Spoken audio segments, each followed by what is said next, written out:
Welcome to 100 Yards of Football. This evening is our basketball segment with our man of the hour, Coach Bryan Spencer of Carver College. If you like the video tonight, please comment and share it. I'm your host, Vincent Turner. So, it's been almost, I guess, about a month since we had Coach Spencer on. It's been a long ride doing this pandemic situation that's dealing with college basketball. So we're going to find out tonight what he's been doing, his program, and what kind of ride they've been on. Because he told me they've been on a magical carpet ride playing a lot of Division I games. So if you like the video tonight, please come in and share it. We are 100 Yards of Football. Well, how you doing, Mr. Bryan Spencer? Or should I say celebrity Bryan Spencer? Man, stop all that, man. Stop all that, man. No, I'm definitely not that. So how you doing? How you doing this evening, Coach? Man, I'm good, man. I'm good. I'm sitting here in my home, in my office, man, and players just reported back today. So they've been gone for a couple weeks. So just met with them today for the first time this semester. So just, man, good, man. Just, getting myself back ready for this next run. Okay, the first semester has ended. So how did things go well the first semester? Well, man, of course, you always want to win games, man, and that's the whole purpose of playing is to win. My philosophy is, man, there's winning and there's learning. So we did a whole lot of learning. We did a whole lot of learning, man, but we played a schedule, man. 17 NCAA Division I games, just really on a ride, man. Just guys learned a lot. I started out with 9 freshmen, so for guys that age, first time living away from home, first time playing ball on this level, it was a great experience, man. I mean, guys learned a lot. I learned a lot, so it was great, man. It was great. What is the most important aspect that the team benefit over the course of playing 17 Division I games? Yeah, man, I think just knowing what that level is like. Everybody, when you talk to kids, everybody wants to play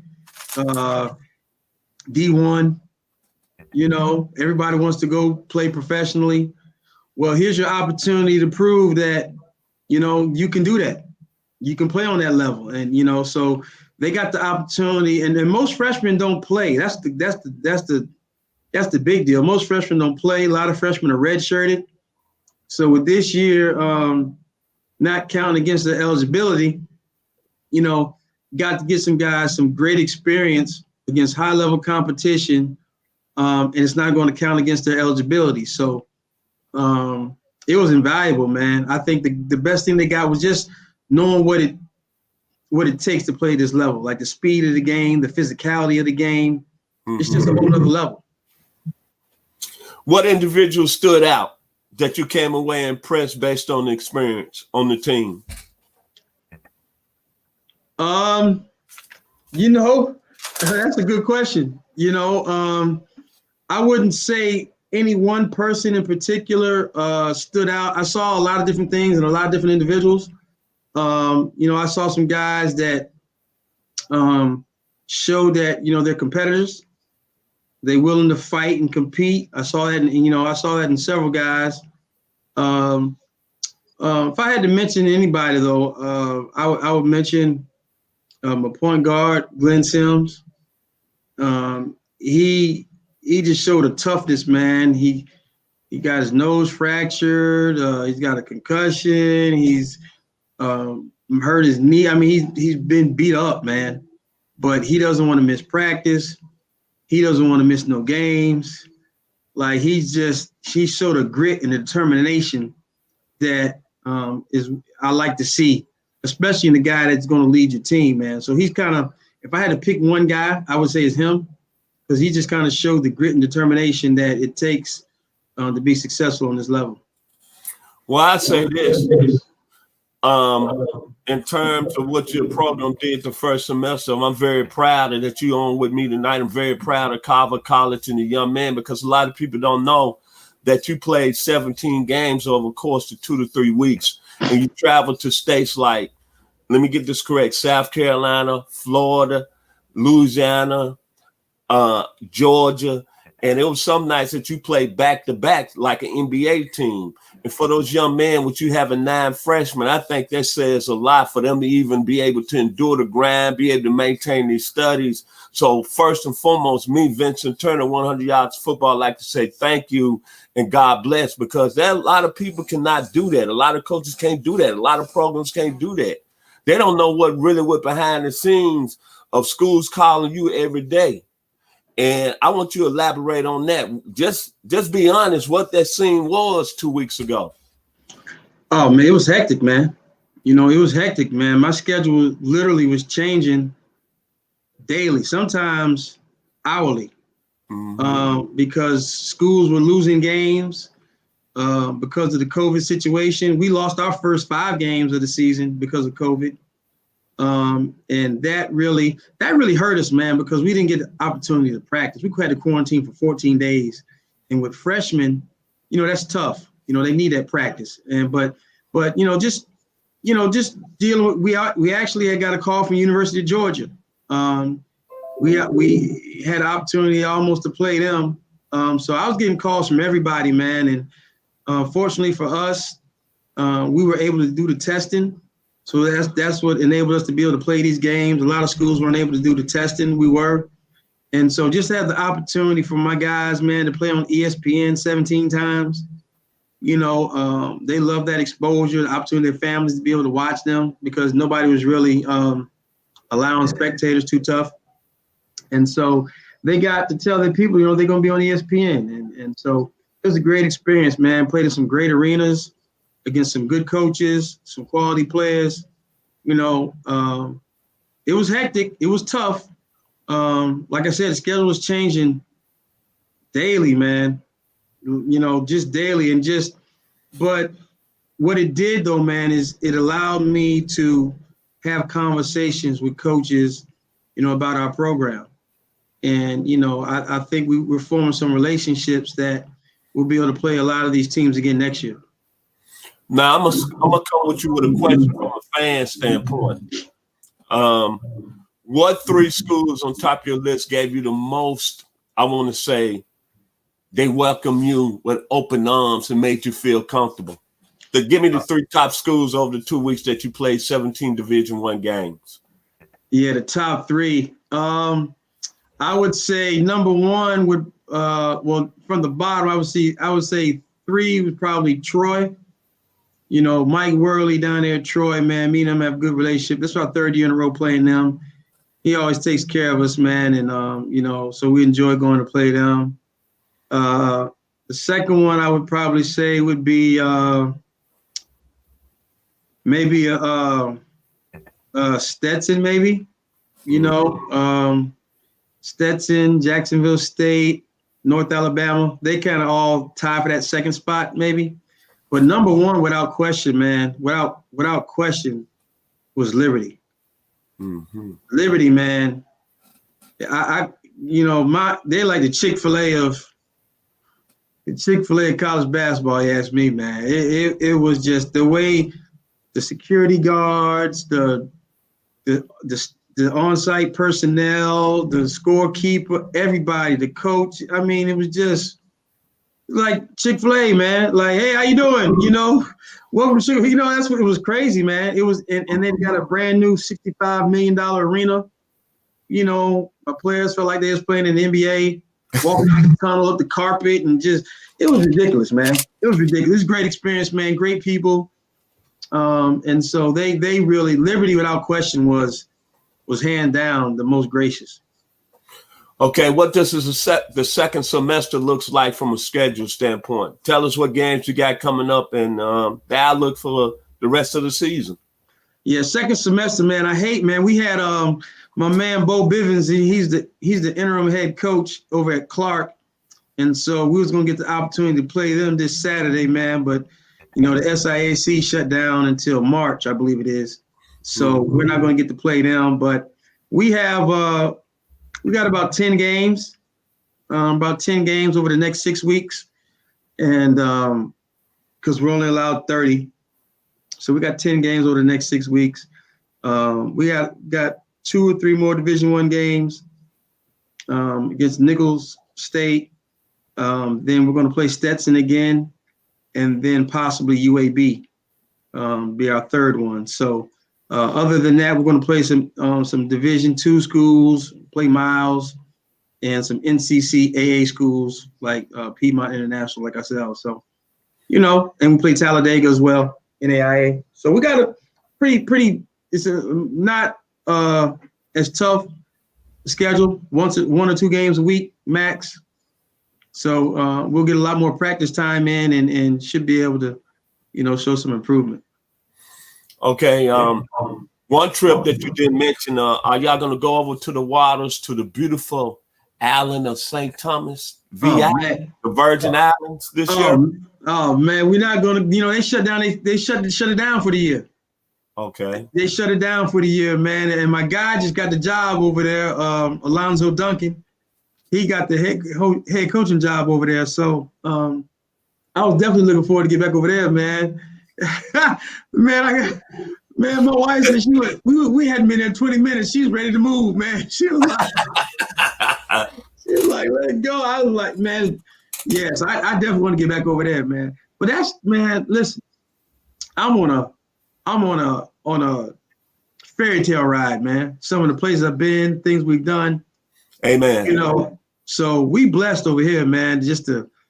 I get to do the thing that I love to do, which is coach basketball. My players get to play, travel, and look, man, travel, that's, in my opinion, that's the best education in the world. Amen. To be able to go to different parts of the world, see different cultures. I mean, think about this, man. In Atlanta, just how different it is to go from Bankhead to Buckhead. Correct. You know what I'm saying? Just imagine how different that is.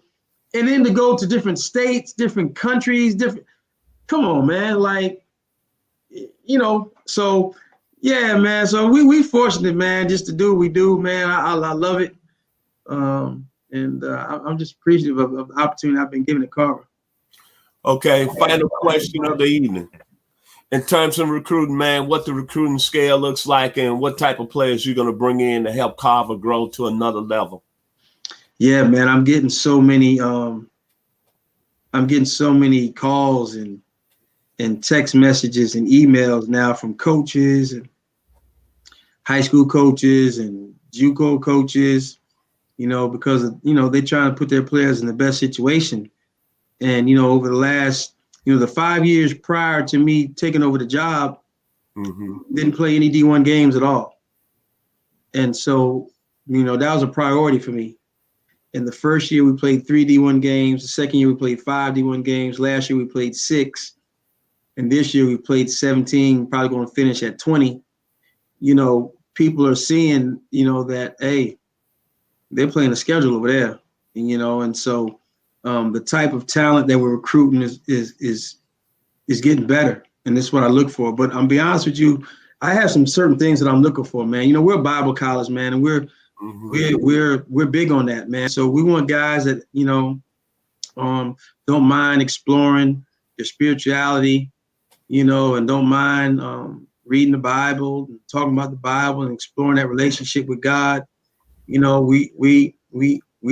not ashamed of that. We're proud of that. Matter of fact, that's who we are.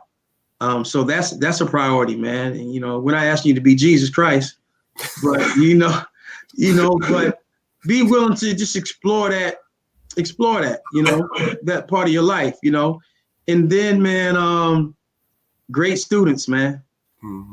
We looking for good students, man. Your best ability is your availability. So, if you're not making the grades and you're not serious about that part, you may not be eligible. So we're looking for great students, and then, good people that come from solid families, solid homes. That's important to us too, because, that foundation of where you come from has a lot to do with, who you are and how you're going to handle yourself when you get away from home. And then last but not least, man, we're looking for guys that can dribble, pass, and shoot.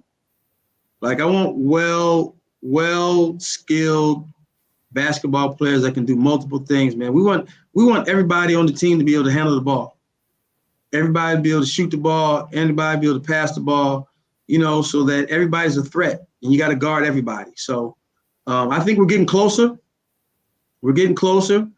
But this weight room, this off season is going to be a big factor for us. So we're not losing many guys. So really, it's about plugging in a couple pieces.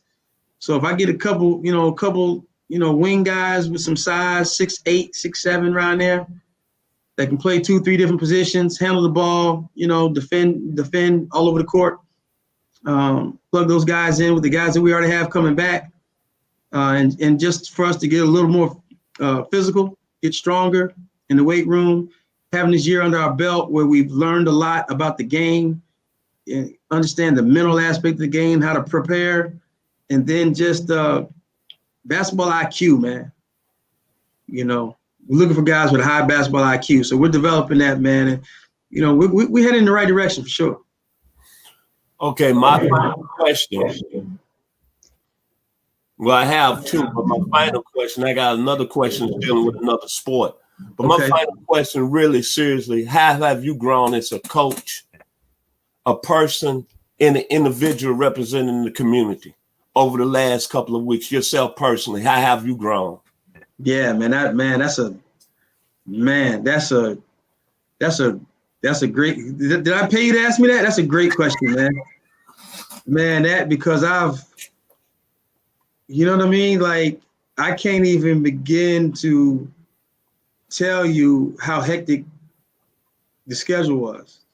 And we'll be riding, going to a game and get a call for another game and lose a game. And, it was just hectic, man. And what the main thing that I learned, man, from that is that you can't prepare for everything, but you have to do your best to prepare for everything. Time management is everything. As a coach, man, as a leader of men, you have to give your guys confidence.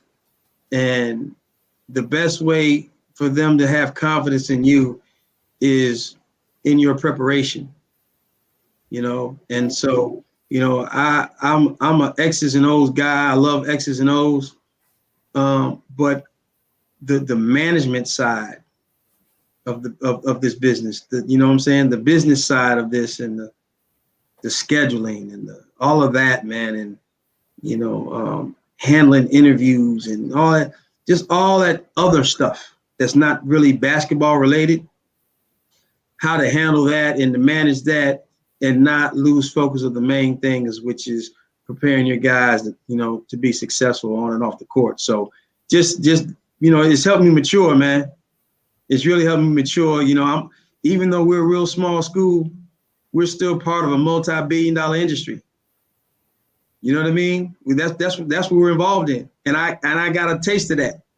You know what I mean? I got a real taste of that. And so I'm appreciative of that, man. And it's just kind of changed my level of preparedness, delegating stuff I got two great assistant coaches, Jeff Daniels and Tony Kemp, learning to delegate to them because I can't do everything. And just doing the best that I can to prepare for the unexpected. Okay, we're going to switch gears. I know you're a big football fan. You're a college football fan and a professional football fan. I'm not going to hold anything against you because you're a New York Giants fan. But we got a big game tonight on the side. The University of Alabama and the Ohio State Buckeyes. The Ohio State. Who you taking in the game and why? Man, Vince, first of all, I'm a Nick Saban fan. You know that I'm a Nick Saban fan. Him and my father coached together at Syracuse. And it's hard to go against him, man. Like, it's hard to go against him personally, but then when you just look at what they do, it's hard to go against them. They just on another level, man. To maintain that level of excellence for these many years. However, I like Ohio State, man. Like, I think Justin Fields, man, is trying to prove something. I think he's got the ability to prove it. I think he's got better weapons than people realize. You know, Alabama's not the only team with some weapons. Ohio State has some nice weapons. And I think if Ohio State can put some pressure on Alabama's quarterback, Mac Jones, I think, you know, and maybe get a early, like you saw in the game last night with the Steelers. You know, if they can get an early turnover in the game, Ohio State can capitalize on them turnovers. They can score points. And I think if they can get a turnover here and there and, you know, maybe a couple of sacks and just make him a little shaky in that pocket, man, I think Ohio State, I got Ohio State walking away with this one, man. Okay, man. It's been a pleasure this evening, man. Your final word to the audience here at 100 Yards of Football. Hey, man, I just appreciate being back, man. I love sitting down and talking with you, man. You definitely my guy. So just glad to be back here, man. And you know, be thankful for the people in your lives that love you. This COVID situation is real. It's nothing to play with. I'm blessed and fortunate to be able to do what I love, and I'm glad that actually playing all these games, some people have questioned me doing it, but actually we've had to test so much. We're in the safest environment that my guys could be in, because they're testing 3-4 times a week, you know, and we're playing against teams that are doing the same thing. So if we wasn't doing that, where would they be going? What would they be doing? You know, so I'm appreciative of what I get to do. Love your families. Tell them you love them. Enjoy the moment, man. And if you get the opportunity to do what you love, take advantage of it. And most importantly, man, do what you do, Vince. You impact my life in a certain way because of the excellence of what you do. And I just say my favorite quote is from Jackie Robinson, man, and that is, a life is not important except in the impact it has on other lives. So just go out and impact other people's lives in a positive way, and you know, the best that you can on a daily basis. We've seen the craziness at the Capitol. So we need some positive people in the world like yourself and producer Jeremiah and the rest of the 100 Yards of Football team. We just need positive people in this world, man, doing positive things, man. So that would be my last word. Definitely agree. Okay, well, like I said, man, it's been a pleasure this evening. Glad you're back here with us weekly with your basketball segment. I'm Vincent Turner, host of 100 Yards Football. And this evening it's been a basketball segment with the greatest coach on any level in college basketball, my man, Mr. Bryan Spencer. Y'all have a blessed day.